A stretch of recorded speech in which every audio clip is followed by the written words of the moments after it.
स्वाति मुझे लग रहा है कि मार्केट्स में डेफ़िनेटली आज अच्छी वैल्यू बाइंग आई है और जैसे अनिल जी ने कहा कि एफआईएस का जो सेलिंग नंबर है वो डेफ़िनेटली पहले ट्रेंड के हिसाब से काफ़ी कम है, तो ये एक अच्छा संकेत है।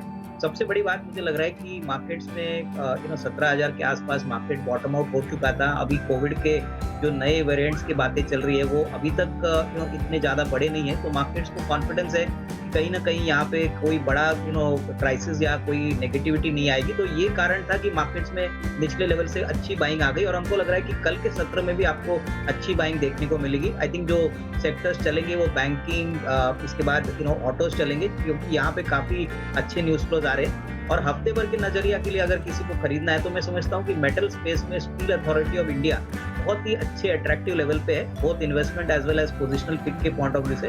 अगर कोई पोजिशनल पिक के लिए भी खरीदता है तो अभी करंट प्राइस करीबन 104 105 रुपया है। हमको लग रहा है कि कंफर्टेबली 112 115 एक 8 से 10 दिन में कोई निवेशक या ट्रेडर को मिल सकता है। लंबे समय के लिए तो ये बहुत अच्छा तरीके से परफॉर्म करेगा, लेकिन जिस प्राइस पे है हमको लग रहा है कि कम से कम 8-10% का मूव पॉसिबल है। तो ये मेरी तरफ से पोजिशनल पिक रहेगा, sell with a target price of 112 to 115, stop loss 102 करेंगे। देवांशी हमको कैपिटल गुड्स स्पेस में एक कंपनी पसंद है और कंपनी का नाम है action construction company limited. Devanshi इस कंपनी ने FY22 के लिए बहुत ही बेहतरीन नंबर्स फर्स्ट हाफ के लिए डिक्लेयर किए। इनफैक्ट ऑलरेडी 30% रेवेन्यू ग्रोथ हो चुका है, कामकाजी मुनाफा 85% बढ़ा है और ओवरऑल जो फर्स्ट हाफ का प्रॉफिट है वो पिछले साल के हिसाब से ऑलमोस्ट 150% ऊपर है।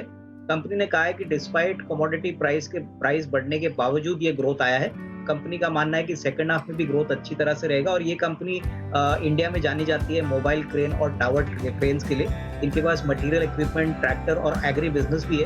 तो हमको लग रहा है कि सारे बिजनेसेस में टेलविंड जो है वो काफी पॉजिटिव है। शेयर ऊपरी लेवल से काफी टूट चुका है, अभी करीबन 217 218 पे मिल रहा है। हमको लग रहा है कि FY22 में कम से कम 11-12 रुपए की अर्निंग आएगी और उसके बाद कम से कम 14-15 की अर्निंग आएगी।